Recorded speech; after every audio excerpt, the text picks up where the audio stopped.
Hi folks, and welcome to Philosophy According to Eddie, and today we're going to have a look at conscience.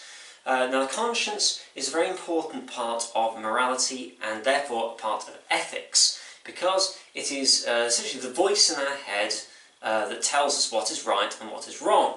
It's a source of reason that we use to reflect on our moral choices. Now that can either be reflection before we act, so we're about to act and it thinks and goes, "Ooh, are you sure you want to do that?" Or reflecting back and going, "I shouldn't have done that." Either way, its literal meaning means with knowledge, so if you're acting with conscience, you're acting with knowledge. We're going to be looking at Thomas Aquinas and Sigmund Freud in particular. Thomas Aquinas, of course, came up with natural law, and natural law and Aquinas' idea of conscience link very closely to each other. So, Aquinas reckons the conscience is a rational moral compass. It's something that's been provided by God, that we develop, or that the building blocks of the conscience are provided by God. We develop it, and it helps us to make the correct decisions, but it's essentially a God-given moral compass. Freud believes that conscience is just a term for the irrational neuroses and feelings that we experience when it comes to moral decisions, but actually all it does is reflect aspects of our psyche and has no real practical use. We're going to examine these ideas. We're going to look at Aquinas as supported by Pinckaers, Newman, Butler, and of course Aristotle. This is Aquinas after all. And we're also going to look at how Freud and Feuerbach respond to the Thomist ideas of Aquinas. Thomist being the ideas of Aquinas. Thomas Aquinas, Thomist, makes sense. Either way, we will hopefully be able to come to a conclusion: what is the conscience and is it of use to us? Aquinas' belief was that the conscience was provided by God, developed by the individual via rational thought. So, the idea there is that you've got an innate sense of what is right and wrong, provided by God, but it's not the voice of God. It's not that God is telling you what to do as a form of divine command. It's that God has implanted the sense of right and wrong. It's up to you to then firstly develop it, make it grow, and then to apply it to reality.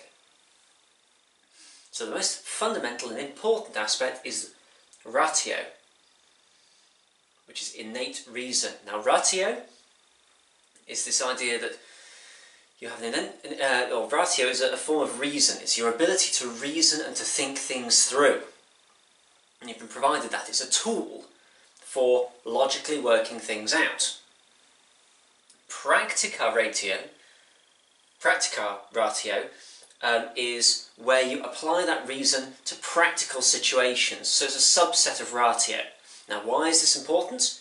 This is because you have to be able to work out firstly what is right and wrong, and secondly then you've got to be able to apply it. It's no use being able to just work out what's morally right if you then can't apply it to the situation. This was very much based on Aristotle's idea. Sort of like the idea that you could be a fantastic architect to build a house, but you have to pick the right materials. You have to know how to practically apply what it is that you know about architecture. So our ratio is this reason, it's this logic. It can be applied practically, but the way to apply it practically, the tool for applying it practically, is prudence. So we've got this applied reason, but in order to apply it, we have to use our toolkit. And our toolkit consists of understanding, so we have to understand the situation, judgment, we have to be able to judge the situation, and good deliberation. If we can do all of those things, we'll have good prudence, and good prudence can lay down the path so that we can reason out, using our ratio, how to make a good decision. This is all very much linked to natural law. So if you can't remember that, watch the video back on natural law. And Pinckaers suggested that conscience and prudence were like two converging lights. So you've got the conscience from one side, the prudence from the other, and they illuminate the situation and allow us to make the right decision. I've actually done a sub-video on this as well. It's worth watching to see how all these parts link to each other. So, we've got our reasoning. We've got our way of applying reasoning, but at the moment we don't really know what's right and what's wrong. We've got a way of applying ourselves via reason, but we need something to apply. That is the conscientia, or the conscience. And this is almost like the compass. This is the bit that says, this is what you should do, this is what right is, this is what wrong is. And that, if we work out what's right and what's wrong, using our ratio, we can then apply it via practica ratio on this bed of prudence that we've laid down, the understanding, the judgment, the good deliberation. So where does this conscientia come from? Well, it acts almost like a witness to our prudence. It's there watching what we do and sort of commenting on it. And therefore, according to Aristotle, to Aquinas, it has to have been provided by God. So, God has provided this sense of what's right and wrong. However, God's only provided the basics. God's provided what's called synderesis. It's like an innate sense of, oh, that's right, oh, that's wrong. And it's in there. And that's our natural inclination to go, well, we should do good and we should avoid doing bad. But it's a very small thing. It hasn't grown yet. We need to grow our synderesis into a conscientia. And we do that by using our ratio. Our ratio goes, okay, so this is what's right and wrong. We can logically then work out more things like the precepts, the divine precepts, as to what's right and wrong. And we can develop a conscience that, rather than being this little seed of that feels good, that feels bad, it can become, okay, that is correct, that is not. And then if we've got our conscientia, we can then look at a moral situation and go, okay, my conscience, my conscientia says that it's wrong to do this and it's right to do this. So based on this situation, which I'm going to understand and then judge and then deliberate, I can then use my ratio to work out the practica ratio, the applied reason, as to what action I should do. So it's all working together. And what it comes down to is, you've got this intellectually rationalised conscientia. And it's rationalised our morality, and it gives us something that we can practically work with.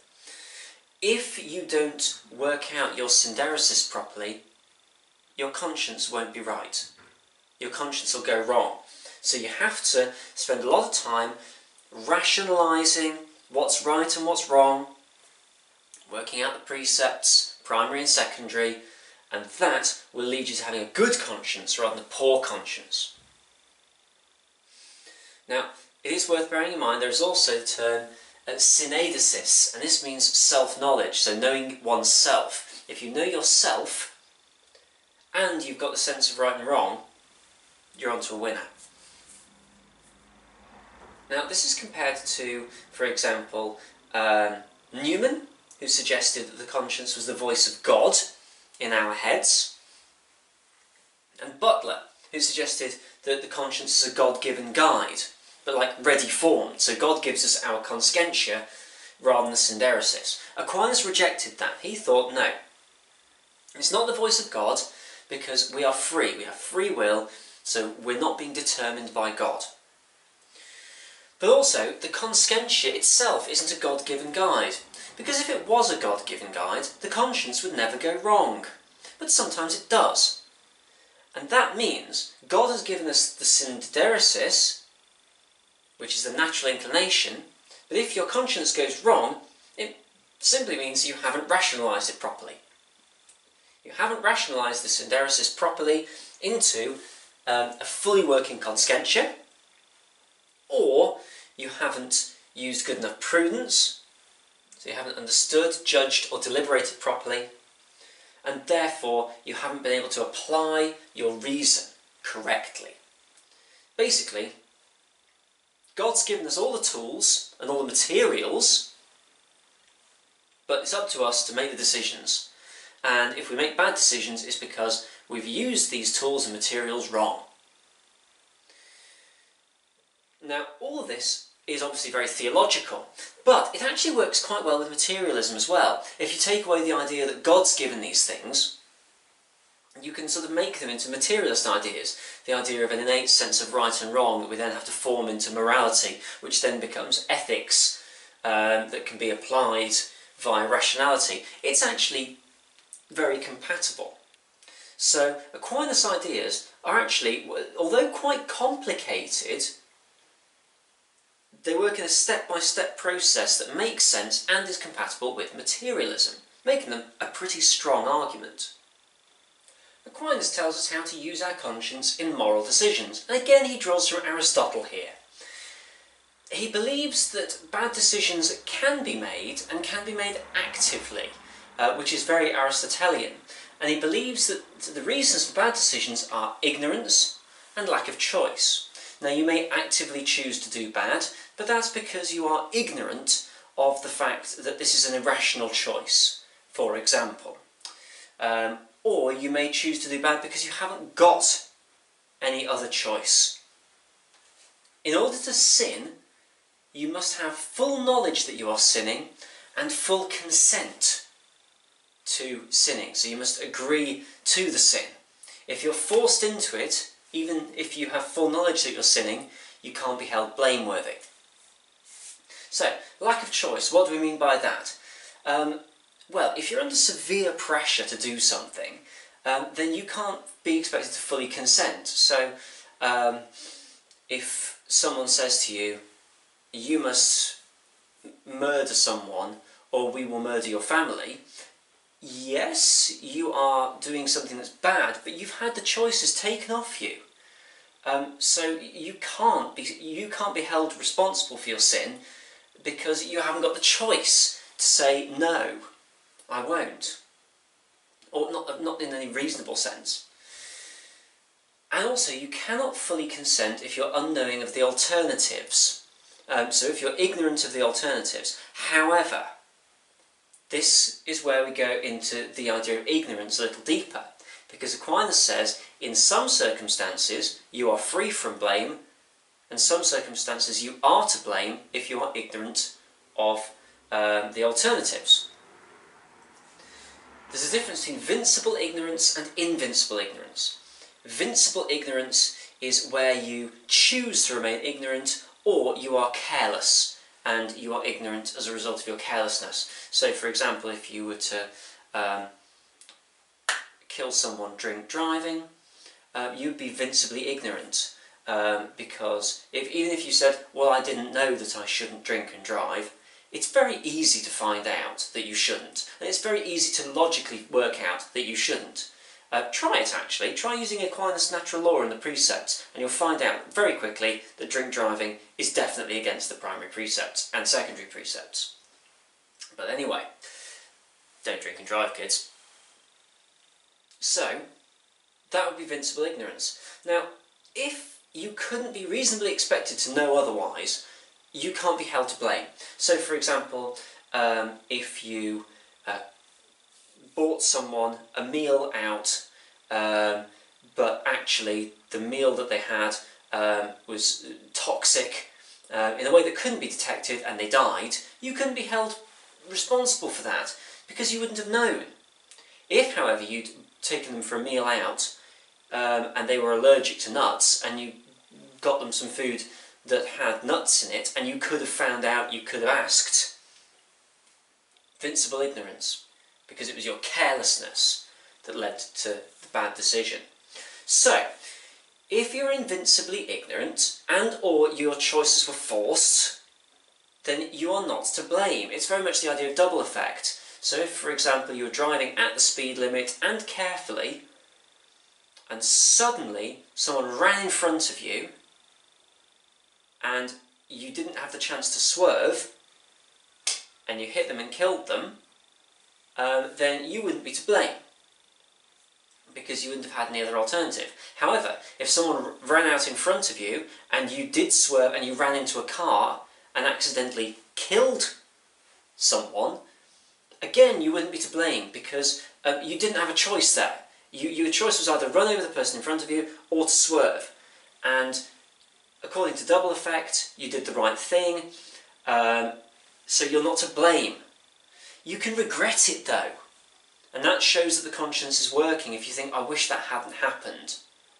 That's all right, according to Aquinas. He says, regrets are fine. You can have regrets and not be to blame.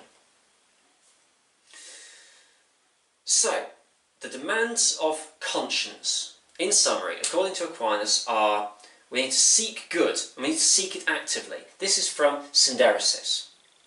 Our reason decides what's good, and good is rationally chosen. Like, it's a priori, because part of the definition of good is that it's rationally chosen. So, based on that, our reason tells us what to pursue. However, it may be wrong. We have to be aware that it could be wrong, but ideally it will be right if we're using good prudence, if we are making sure that we're not ignorant and that we are making the right choices. So, if you reject reason, you'd be rejecting good, just to be clear about that.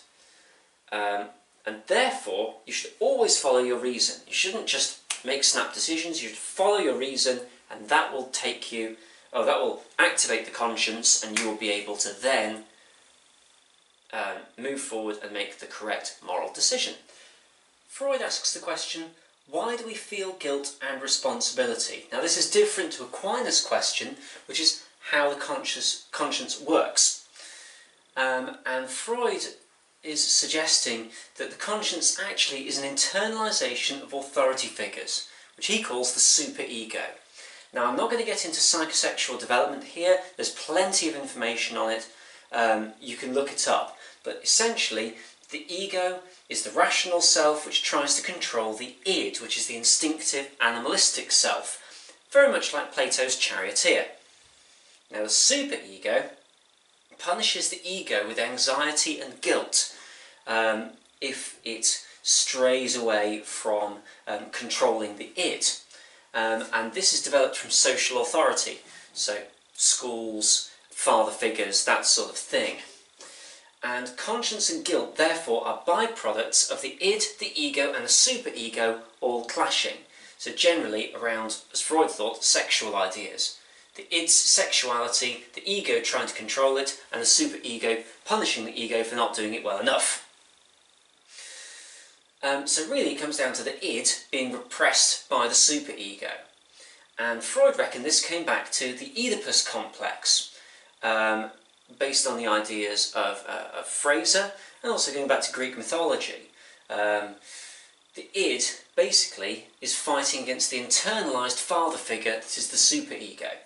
The id apparently wants, of men, this is particularly a male thing, which is worth considering because it is a critique, that it's focused mainly on men.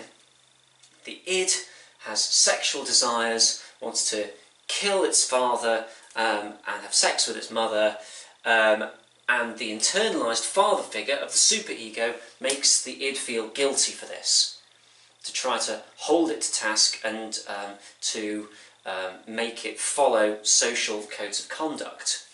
And he also refers to the primal horde, the idea of there being like a tribe of people, and the old man who runs the tribe keeps control over breeding and women, and he has the first pick. All the young men then kill him in order to get access to all the women and such. But when society breaks down, they feel guilt that they got rid of the old man who actually was running it really well. Unfortunately, there's no factual basis for this. So, in a sense, God is the source of all guilt. Essentially, ancient humanity tried to find explanation for nature's terror in this horrible world that they were living in, and so they created this God figure, this father figure, and they worked on avoiding making God angry, particularly by performing rituals. Now, unfortunately, they were making a post hoc, propter hoc fallacy, which basically means because they survived, they thought that they'd done the right thing with these rituals, whereas actually the two are unconnected.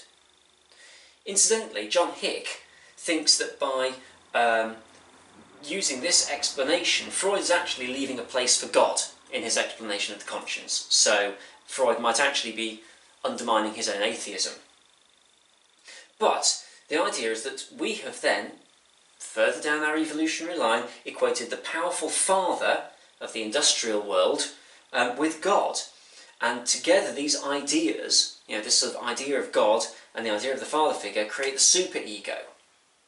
This also links into Newman's theory of the conscience, this idea of like the voice of God. It's the voice of the superego that relates back to the primal idea of God. And all of this is very much related to the ideas of Feuerbach, on whom Freud based a lot of his work, which suggested that God is a projection of our desires and our fears, and so we use God as a way of creating a vision for ourselves to then follow. The problem with all of this is that it's unclear as to whether this actually removes any responsibility for moral decisions. I mean, what Freud's done is tried to explain why it is we feel guilty. It's all of this projection from the superego versus the animalistic id. By the way, this has been generally discredited. But this lack of clarity about whether people are actually responsible for their moral decisions leaves Freud open to criticism as to whether it's actually any kind of practical theory. If all of this is projection, then how do we know what's good, what's bad, what's right and what's wrong? So, if we're looking at Aquinas versus Freud in terms of their approaches, Aquinas is looking to try to identify the rational thought that runs the conscience. So he's assuming the existence of the conscience, and he believes that it's part of rational thought, whereas Freud believes that conscience is just a name for a feeling. It doesn't exist per se. It's a feeling that needs to be overcome, whereas Aquinas' idea is that the conscience is something that needs to be embraced. Now, the problem is, Freud's been generally discredited. There's no scientific, empirical or falsifiable evidence for his theories. Karl Popper criticised them for not being falsifiable. And it fails Occam's razor. On the basis that there's no evidence for what he's talking about, really, we're making big jumps about the idea of the id, the ego, the superego, psychosexual development. It's simpler to suggest that actually these things don't exist. It was very experimental. In 19th century Vienna, generally with middle-class female clients, so the context is incredibly biased, small sample of people, and so it lacks the scientific rigour. It's also very male-focused. Women are generally portrayed as passive victims, particularly in the Oedipus complex and the primal horde. He did later start talking about the Electra complex as well, of women who want to sleep with their fathers and kill their mothers, but the evidence was very, very thin. Well, thinner than it is here. And it assumes the conscience is a dangerous and unnecessary thing, whereas that's not an assumption that can be accepted without criticism. The conscience has got a lot of value, and we know that from a common sense perspective. So some of these things make Freud's theories quite shaky. However, it is a plausible theory at heart, the idea that the guilt that we feel is an internalisation of power. That's legit. That, even if the more fanciful stuff like the Oedipus complex and the primal horde make less sense, that theory at the heart is quite sound. And it does explain the origin of the feelings of guilt. This is something Aquinas doesn't look at. Aquinas looks at practical advice for attributing blame and responsibility, but he's not interested in the origin of feelings, just as Freud is interested in the origin of feelings, not in actually giving practical advice. So Aquinas, gives practical advice for attributing blame and responsibility, and is highly logical, as you'd expect from Aquinas, in general. However, there is no psychological reason for feeling guilt given. He just doesn't even talk about it. He only explains why it's there, but doesn't give like a psychological reason. He only explains why it's there in terms of logical reason. He's assuming everyone's being reasonable and rational about it. That's not necessarily the case. Humans aren't always rational. What about people who make spur-of-the-moment decisions? It's all very well and good to say that you should reason everything through, but sometimes it just doesn't work like that. Aquinas' ideas seem to be a little bit too theoretical. And finally, it assumes that God exists. God may well not exist, and if God doesn't exist, this theory falls apart. Well, arguably it falls apart. You can reinvent it for materialism, but it does assume, but Aquinas' original theory assumes the existence of God. So overall, they're trying to answer different questions, and they're trying to approach it from different aspects, and the probable true answer sits somewhere between the two, with Aquinas explaining how we can avoid blame and responsibility, but Freud explaining that there are aspects of guilt, in particular, that are not related to the rational, reasonable Aquinas side, but in fact are related to the internalisation of power and some sort of repressed feelings. So it's worth looking at these not as completely opposed, but possibly elements of which can be put together and elements of which have to be left aside. So there you have it. This was a video looking at conscience according to Thomas Aquinas and Sigmund Freud, and looked at the idea of whether the conscience exists or whether it doesn't, and the various conceptions there. It links in very closely, as I said, to natural law, so it's worth looking back over that if you haven't already. If you've got any questions, then let me know. Otherwise, thanks for watching. See you next time.